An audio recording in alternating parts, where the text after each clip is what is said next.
میرے رسول کریم کائنات کے بادشاہ ہیں۔ حضور فرماتے ہیں میں چاہوں تو اللہ خود پہاڑ سونے کا بنا دے اور میرے ساتھ چلا کرے۔ رب کریم جیسا میں چاہوں ویسا اللہ میرے لیے آسانی فرمائے، اتنا اللہ محبوب رکھتا ہے۔ لیکن حضور نے اللہ کی بارگاہ میں دعا کی تھی، یا اللہ ضرورت کے مطابق روزی دینا،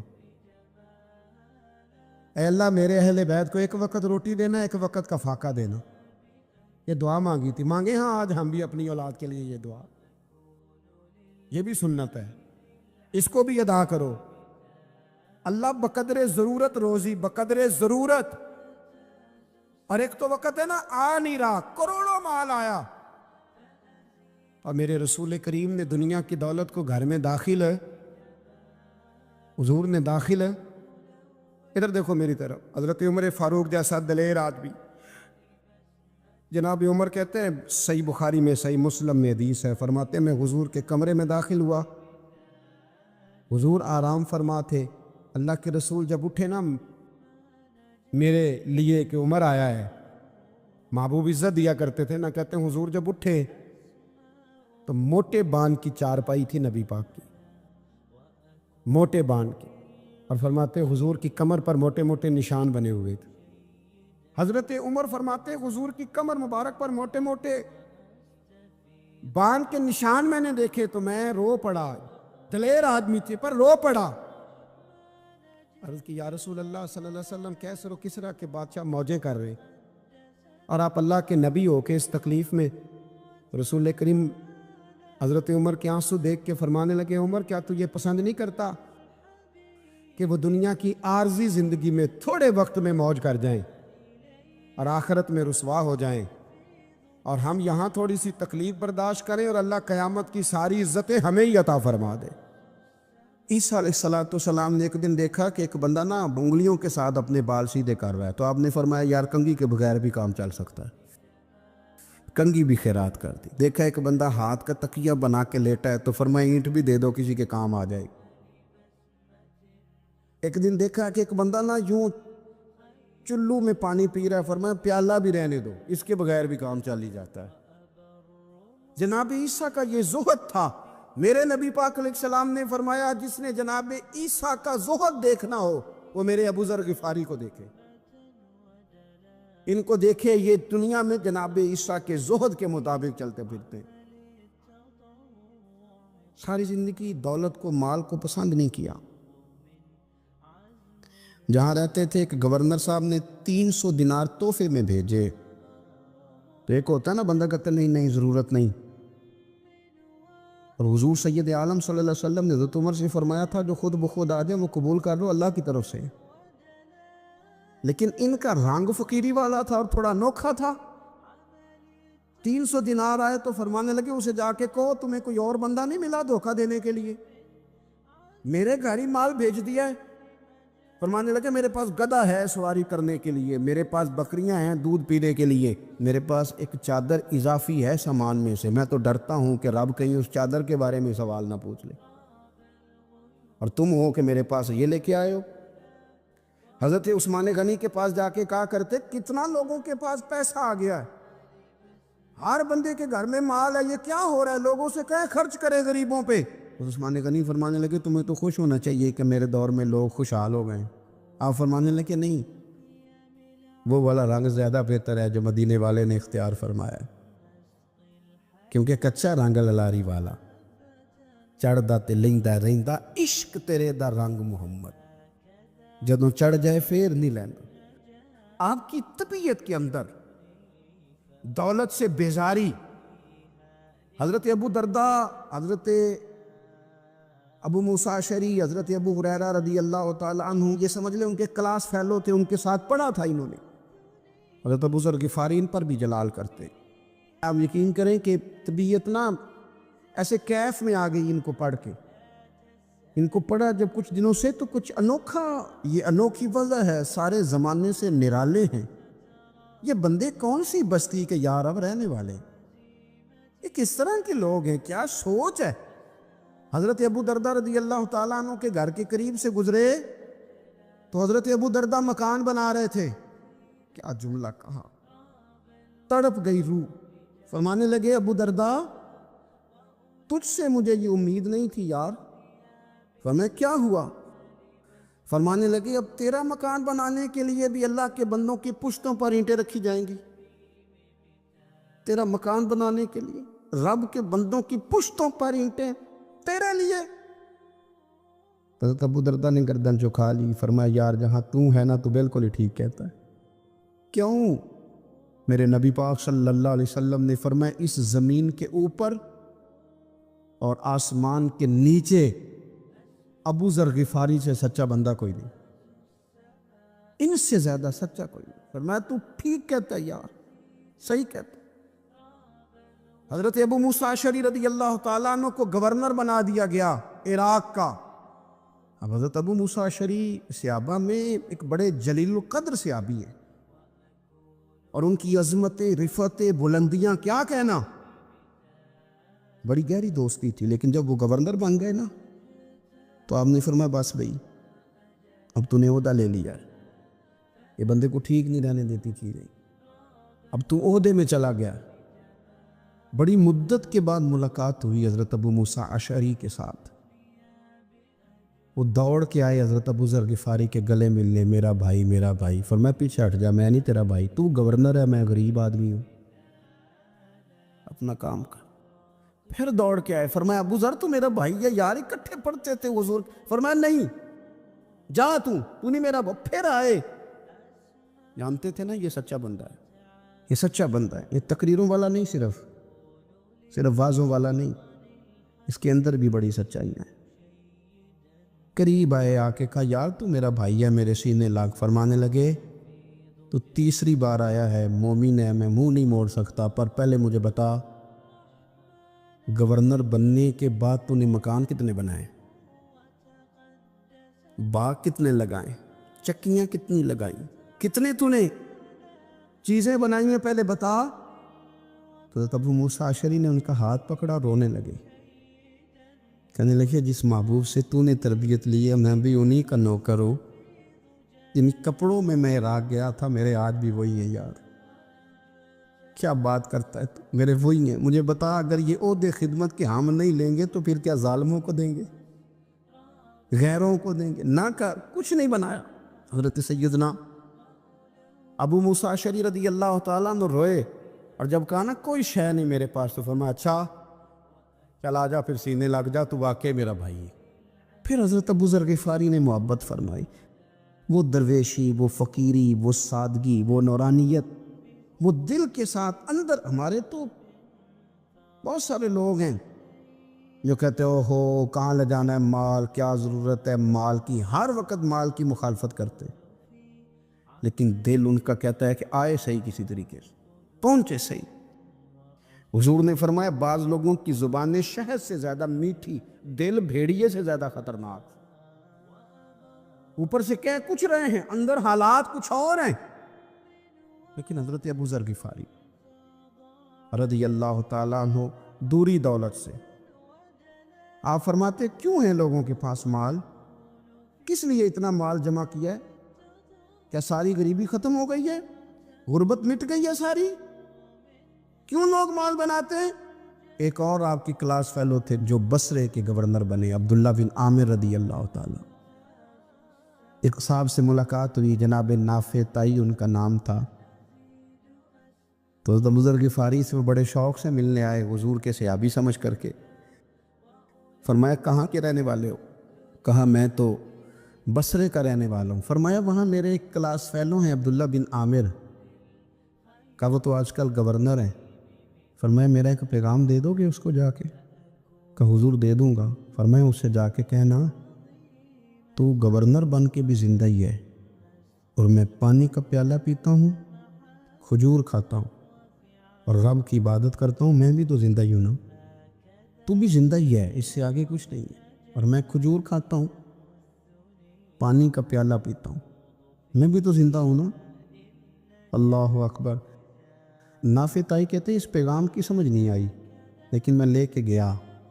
عبداللہ بن عامر سے میری ملاقات ہوئی تو میں نے کہا جی ایک پیغام دینا ہے، تو انہوں نے کچھ توجہ نہیں کی.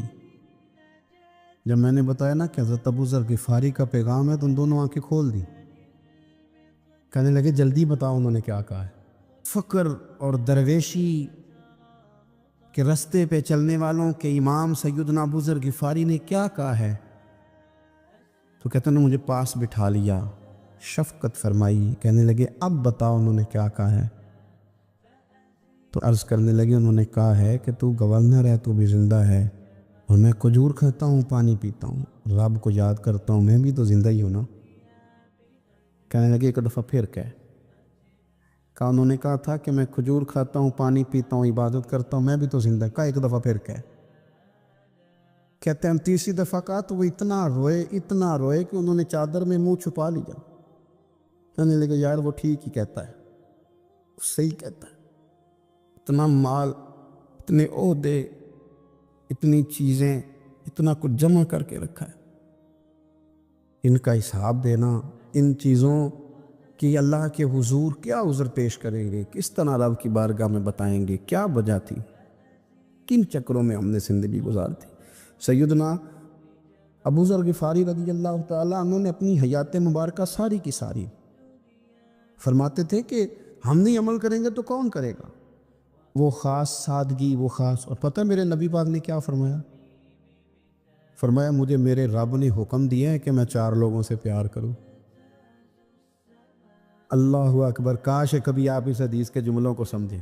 اور یار اللہ نے حکم دیا ہے محبوب پیار کرے. حضور کس سے؟ تو پہلے 3 مرتبہ نبی پاک نے ایک ہی شخص کا نام لیا. فرمایا علی سے، علی سے، علی سے. پھر فرمایا ابو ذر غفاری سے، پھر فرمایا جناب مقداد سے، پھر فرمایا سلمان فارسی سے. رب نے مجھے کہا ان سے پیار کرو. حضرت ابو ذر غفاری تو بھوک کے موقع پر نا اونٹ پہ بیٹھے تھے، پیچھے رہ گئے. اونٹ پر بیٹھے تھے تو پیچھے رہ گئے. اونٹ سست تھا، تھک گیا، چل نہیں رہا تھا. حضرت ابو ذر غفاری رضی اللہ تعالیٰ عنہ پہلے تو اسے لے گئے یہ گاؤں میں کہ اونٹ بیمار ہو گیا، اس کا علاج کرایا، لیکن جب وہ ٹھیک نہ ہو سکا نا تو اونٹ وہیں چھوڑ دیا. حضور صلی اللہ علیہ وسلم کے پیچھے ضرور پہنچنا ہے میدان تبوک میں. تو جو سامان تھا وہ سارا پشت پہ رکھا اور اکیلے ہی چل دیے، تنے تنہا اور پیدل. سامنے سے گرد اڑتی ہوئی نظر آئی تو لوگوں نے کہا حضور پتہ نہیں کون آیا ہے. فرمایا تمہیں نہیں پتہ، مجھے تو پتہ ہے نا، ابو ذر غفاری آیا ہے. ابو ذر غفاری آئے. پھر حضور نے فرمایا یمشی واحدہ و یموت واحدہ و یبعث واحدہ. فرمایا یہ تنہا چلتے ہیں، یہ تنہا ہی دنیا سے جائیں گے، تنہا ہی اٹھائے جائیں گے. تنہا چلتے ہیں، تنہا ہی دنیا سے جائیں گے، انتقال تنہا ہی اٹھائے جائیں گے. یہ بہت زیادہ سختی کرنے لگے صحابہ پہ، بہت زیادہ. تو حضرت عثمان غنی رضی اللہ تعالیٰ عنہ نے فرمایا کہ آپ اپنے مزاج کے لحاظ سے تو درست ہیں، پر جو چیز آپ طاری کرنا چاہتے ہیں جب شریعت گنجائش دیتی ہے تو آپ کیوں اتنی سختی فرماتے ہیں؟ تو فرمانے لگے ٹھیک ہے پھر مجھے ربضہ جانے کی اجازت دے دو. ربضہ ایک بستی تھی، جنگل تھا، وہاں کوئی آتا جاتا نہیں تھا. اسی کسے دے کچھ نہیں چلا گئے تو نہ کچھ ہڈا دردی. حضور نے کہا تھا نا یمشی واحدہ، کیلا چلے گا، ربضہ چلے گیا. حضرت سیدنا عثمان غنی نے کہا یہ کچھ بکریاں لے جاؤ، دودھ پی لیا کرنا. فرمایا عثمان مجھے مال کی تو ضرورت پہلے دن سے ہی کوئی نہیں، مجھے تو رب رسول کی ضرورت ہے، ان کی کرم نوازیاں میرے ساتھ رہتی ہیں. تشریف لے گئے وہاں تنہا، کھجور کے خشک ٹکڑے کھاتے، عبادت کرتے، اللہ کو یاد کرتے. بڑے بڑے لوگوں نے آ کے کہا کہ ابو ذر آپ کی بڑی شان ہے، ہمارے ساتھ چلیں. فرمایا چھوڑو، کہاں منشور ہم اور کہاں ہنگامے محبت کے، ایک حجرے میں رہتے ہیں خدا کو یاد کرتے ہیں. ضرورت کوئی نہیں، جہاں ہوں نا وہاں میں ٹھیک ہوں، حاجت نہیں. تباً بڑے جلالی تھے، زاہد مزاج تھے. فرماتے تھے کہ جو تمہاری ضرورت سے زیادہ ہے وہ سارا صدقہ کرو. کنز کے معاملے میں ان کا رویہ یہ تھا. صرف حضرت صدیق اکبر کو کچھ نہیں کہا انہوں نے، باقی حضرت عمر جیسے آدمی کو بھی کھڑا کر کے کہہ لیتے تھے یہ مال کیوں رکھا ہوا ہے خزانے میں، بانٹتے کیوں نہیں سارا؟ اور جناب عثمان غنی رضی اللہ تعالیٰ عنہ کے ساتھ تو باقاعدہ کئی دفعہ اس موضوع پر گفتگو کی۔ وہ کہتے تھے کہ جب اللہ کہتے ہیں قرآن میں کہ مال دولت جمع نہیں کرنی، تو وہ جو لوگ تھے وہ بھی بڑی شانوں والے تھے، وہ کہتے تھے کہ اللہ نے جب زکوٰۃ فرض کی تو مال جمع ہوتا ہے تو زکوٰۃ فرض ہوتی ہے نا، یا فطرانے کا کہا تو مال ہوتا ہے تو فطرانہ آتا ہے نا۔ تو آپ جو کہہ رہے ہیں وہ ٹھیک ہے، پر آپ اعلیٰ بات کر رہے ہیں تقوی کی، سارا بانٹو۔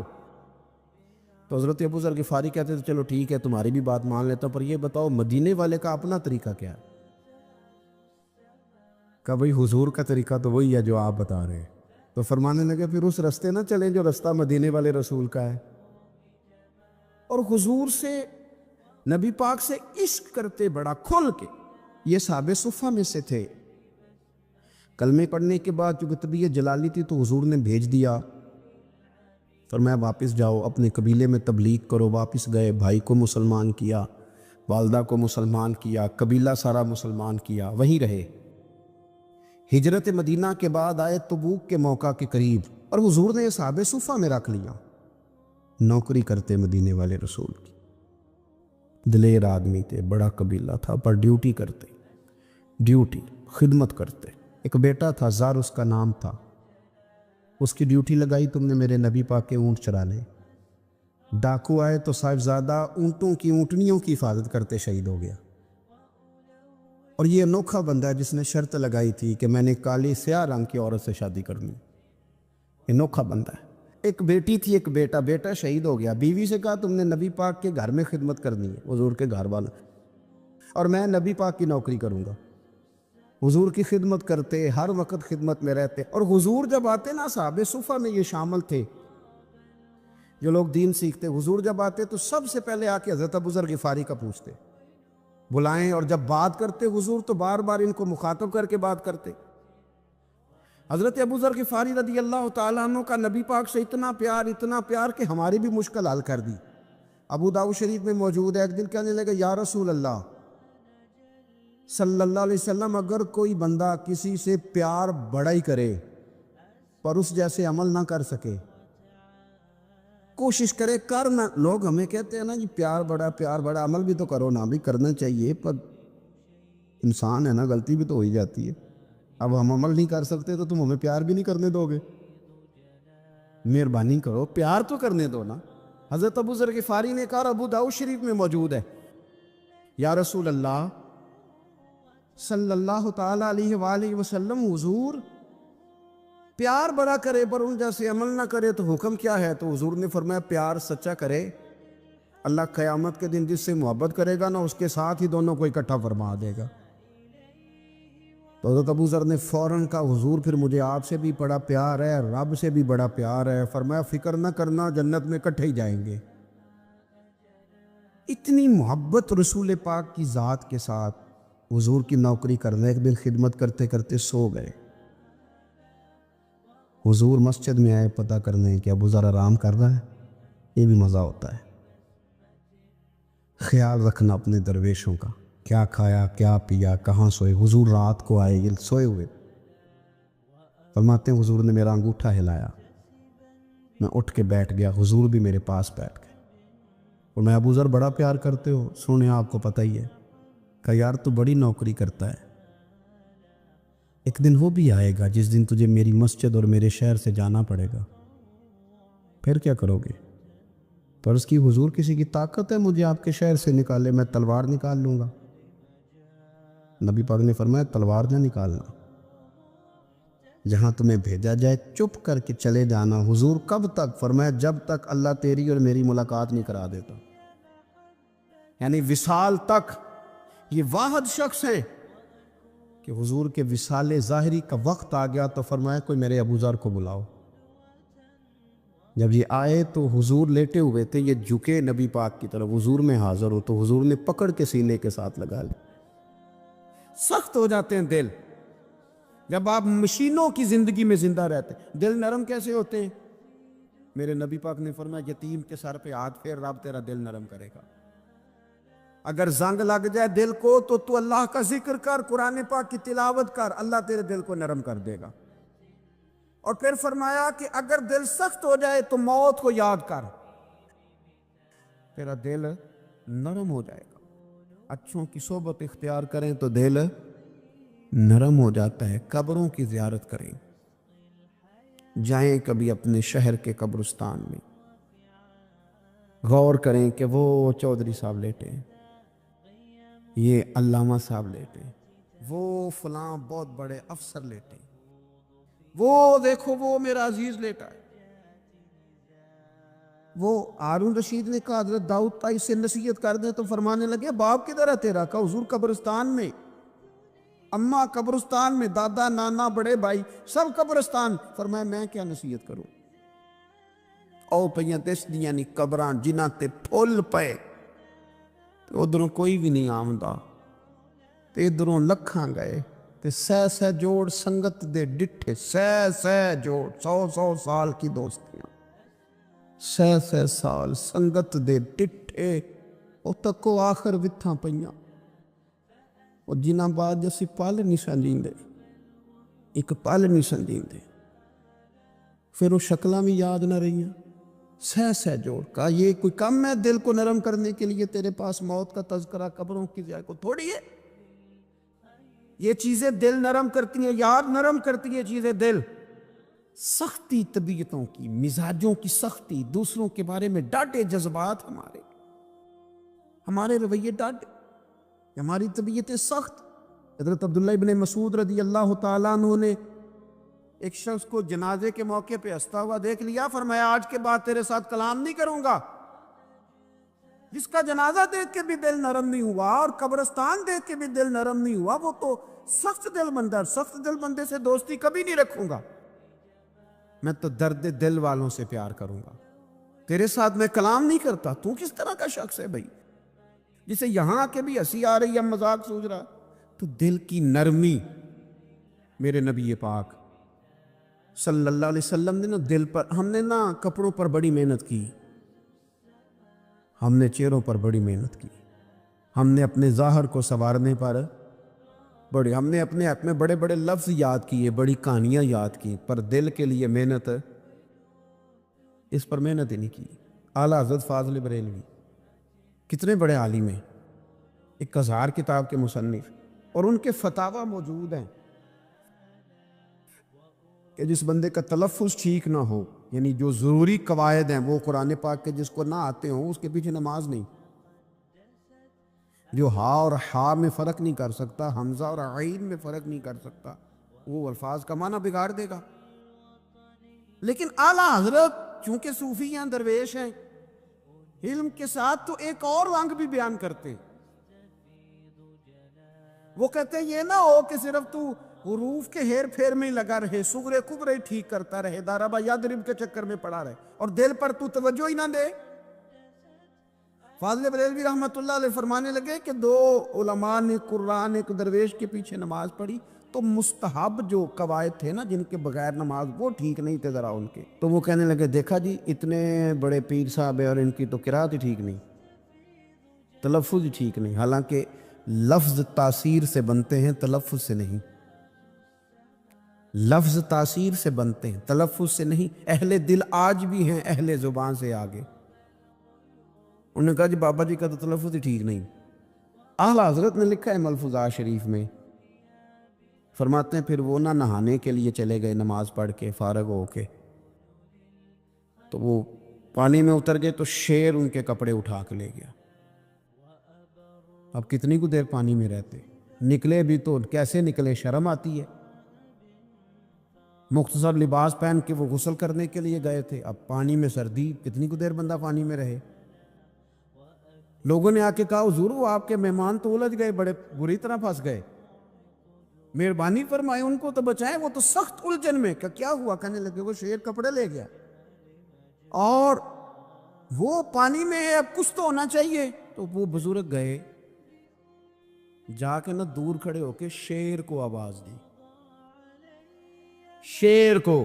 حضور کے صحابی تھے نا، حضرت سفینہ قافلے سے رستہ بھول گئے، ایک سائڈ پہ ہو گئے تو سامنے شیر آ گیا. میں نے کہا ہے لیکن جب آ جائے تو جب شیر سامنے آ جائے، جب سامنے آ جائے پھر پتہ چلتا ہے کہ یہ تو واقعی آ گیا ہے، پھر انداز اور ہوتا ہے. حضرت سفینہ کے سامنے شیر ہی آ گیا. مشکات میں شیر آیا. اب کوئی بھاگتا ہے، کوئی چڑھتا ہے درخت پہ، کوئی لکڑی اٹھاتا ہے، کوئی اسلحہ پکڑتا ہے. حضرت سفینہ فوراً بولے، کہنے لگے او شیر، ذرا خیال کرنا میں رسول اللہ کا غلام ہوں. پھر آکھیا شیر سفینہ تائی جا رہا یار آ جاندے، اور جڑے غلام رسول اللہ دے اسی غلام ہونا دے. شیر دم ہلاتا رستہ چھوڑ گیا. اور بابا جی بھی گئے، فاضل بریلوی کہتے ہیں شیر کو آواز دی، شیر دوڑا آیا. آگے کہنے لگے وہ ہمارے مہمانوں کے کپڑے لے گیا، تجھے شرم نہیں آتی؟ تو شیر کپڑے اٹھا کے واپس لایا. ان علماء کو، حضرات علماء کو کپڑے پیش کیے. جب ان کو پیش کیے تو پیش کرتے ہی بزرگ پھر فرمانے لگے، کہنے لگے مولانا تم نے لفظ سیدھے کیے ہیں، میں نے دل سیدھا کیا ہوا ہے. تم نے محنت کر کے نہ لفظ ٹھیک کیے ہیں لیکن میں نے دل ٹھیک کیا ہے. دل پاک ہوئے تے پاک ہی ملدا ہے، تے بنا پاکوں پاک نہیں ملدا. سارے جسم دے دھون نالوں ایک ٹکڑا دھولا ہے دل دا. حضرت سلطان باؤ رحمت اللہ علیہ فرمانے لگے دل کالے نالوں منہ کالا چنگا. دل کالے نالوں منہ کالا چنگا، جے کوئی رمز پچھانے. اگر کسی کو بات کی سمجھ آئے تو دل نہیں سیاہ ہونا چاہیے، منہ ہو بھی جائے تو کام چل جاتا ہے. تو اپنے دل کی صفائی پر دیکھیں میرے نبی پاک علیہ وسلم نے ارشاد فرمایا کہ رب نہ تمہارے مال دیکھتا ہے نہ چہرے دیکھتا ہے، رب تو تمہارا دل دیکھتا ہے. اور امام غزالی حدیث لائے ہیں، حضرت عمر فاروق رضی اللہ تعالیٰ عنہ فرماتے ہیں کسی نے حضور صلی اللہ علیہ وسلم سے پوچھا کہ رب آسمانوں میں کہ زمینوں میں؟ جلوے تیری ذات کے کو بکو ہیں، جدھر دیکھتا ہوں ادھر تو ہی تو ہے. اللہ زمینوں میں کہ آسمانوں میں؟ تو حضور فرمانے لگے رب تو بندہ مومن کے دل میں رہتا ہے. اللہ تو مومن کے دل میں ہے. مومن کے دل میں کتنا بڑا ہے وہ دل جس میں رب ہے، رب کی یاد ہے، رب کی محبت ہے. اس لیے حضرت عمر فرمایا کرتے تھے میں نے دل کی آنکھوں سے اپنے مالک کی زیارت کی ہے. اور اقبال نے شاید اسی لیے مشورہ دیا تھا کہ دل بینا بھی کر خدا سے طلب. آنکھ کا نور دل کا نور نہیں. اللہ سے آنکھوں والا دل مانگ، اندھا نہ ہو جائے کئی طرح دل. دل بینا بھی کر خدا سے طلب. آنکھ کا نور دل کا نور نہیں. عزیز بھائی اللہ کے جلوے، لیکن ایک بات ذہن میں رکھنا، کسی گلاس میں تھوڑی سی غلاظت ہو نا، دودھ تو دور رہا، شہد تو دور رہا، اس میں کوئی پانی بھی نہیں پیتا.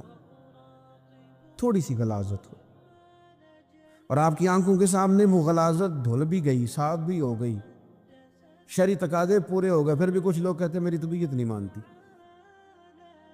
میرا دل نہیں مانتا. صحیح کہہ رہا ہوں میں؟ او بھائی اتنی سی غلاظت گلاس میں تھی اور سادہ پانی نلکے کا، تو اس میں پینا پسند نہیں کرتا. اور اگر دل غلاظت سے بھرا ہو تو رب کی محبت وہاں آئے گی، خدا اپنا قرب وہاں رکھے گا. کسی سے جلنا، کسی سے حسد کرنا، کسی کے بارے میں عداوت رکھنا، کچی بولیاں بولنا. اور اب تو اتنا عجیب حال ہو گیا، جماعتیں جماعتوں کے بارے میں برا خیال کرتی. خانقاہ اور آستانوں کا یہ حال ہے کہ سبق پڑھایا جاتا ہے دوسرے کے خلاف، بس ہم ٹھیک ہیں. یہ تصوف ہے کہ میرا تو ٹھیک ہے. طریقت تو یہ تھی کہ میں ٹھیک نہیں، باقی سارا زمانہ ٹھیک ہے. تو کس چکر میں پڑا ہوا ہے؟ اعلیٰ حضرت فاضل بریلوی رحمۃ اللہ تعالیٰ علیہ کے ایک درویش تھے، تو فاضل بریلوی رحمۃ اللہ سے کہنے لگے میں نے مرید ہونا ہے. فرمانے لگے پتر جلدی نہ ہو، جا سارا زمانہ دیکھ. اگر کوئی میری طرح کا مل گیا، مجھ سے بہتر مل گیا، تو پھر میرے ساتھ وعدہ کر وہیں رہ جانا، ہاں اگر تیرے خیال میں نہ ملا تو پھر آنا۔ جا گھوم زمانہ دیکھ، یہ کیا بات ہوئی کہ آپ نفی کرنے لگے سارے زمانے کی اور کہیں صرف میں ہی ٹھیک ہوں، فقط میں ہی ٹھیک ہوں، یہ طریقت ہے؟ اور تصوف والے تو لوگ یہ کہا کرتے تھے میں تے بندہ ٹھگ جے لوکو، میں تے بندہ چور، اور جس دا خلقت کلمہ پڑھ دی او محمد ہور۔ وہ لوگ تو نفی کرتے تھے، وہ لوگ تو نفی کرتے تھے اپنی، کہتے تھے میں کوئی شے نہیں، میں تے بندہ ٹھگ جے لوکو، او میں تے بندہ چور۔ میاں محمد بخش صاحب رحمۃ اللہ علیہ، ایک عالم نگار نے لکھا تھا کہ وہ کچھ لوگ نا سکھ ہندو یہاں رہتے تھے تو ان کا نام محمد تھا چونکہ، تو بات کو شبہ پڑ گیا کہ شاید جن کا لوگ کلمہ پڑھتے ہیں نا مسلمان، معاذ اللہ یہ وہ والے، تو میاں صاحب اپنے بارے میں کیا کہ میں تے بندہ ٹھگ جے لوکو، میں تے بندہ چور، جس دا خلقت کلمہ پڑھ دی او محمد ہور، او میں تو ایک ٹھگ ہوں۔ حضرت میاں شیر محمد صاحب شرک پوری رحمۃ اللہ علیہ سرتاج ہیں اولیاء کے، پیر سید اسماعیل شاہ صاحب بخاری حضرت کرما والا شریف والے، وہ کہتے ہیں میں بیعت ہونے کے لیے جب شرک پور شریف آ رہا تھا تو رستے میں مجھے ایک بزرگ مل گئے، تو مجھے کہنے لگے کدھر جا رہے ہو، کون ہو؟ میں نے کہا میں سید ہوں اور میاں صاحب سے بیعت ہونے جا رہا ہوں، تو مجھے کہنے لگے وہ تو دنیا دار ہے، جیبوں میں ہاتھ ڈالتا ہے لوگوں کی، تو سید ہو کے رائن کے پیچھے کیا لینے جا رہا ہے؟ جیڑا بلے نو سید آکھے دوزخ ملن سزائیں، تو جیڑا بلے نو رائیں آکھے او جنت پینگا پائیں، چونکہ رانجا رانجا کر دی نی میں ہوں آپ ہی رانجا ہوئی، رانجا ہی آکھن ساری میں نے ہیر نہ آکھے کوئی۔ وہ تو کدھر جا رہا ہے؟ کہتے میں نے کہا بابا زیادہ باتیں نہ کر ناراض ہو جاؤں گا، کہتے بابے نے کئی دفعہ رستے میں مجھے منع کیا نہ جانا نہ جانا، فلانی جگہ چلا جا فلانی جگہ، لیکن میں چلا گیا، میری طلب صادق تھی۔ جب میں باہر جا کے بیٹھا تو اندر سے بلاوا آیا کہ میاں صاحب نے بولا، اندر گیا تو یہ تو وہی بابا جی ہیں جو مجھے روک رہے تھے، تو میاں جی خود ہیں حضرت میاں صاحب، کہنے لگے بیلیا تینوں بڑا موڑیا پر تو مڑیا ہی نہیں۔ وہ تو روکتے تھے، اپنی نفی کرتے تھے، دل صاف دوسرے کے بارے میں، نظریہ صاف، کسی کے بارے میں خیر کا جملہ، کسی کی وکالت کرنا، کسی کا عیب چھپانا، کسی کے بارے میں اچھے لفظ بولنا، یہ مومن کی شان ہے۔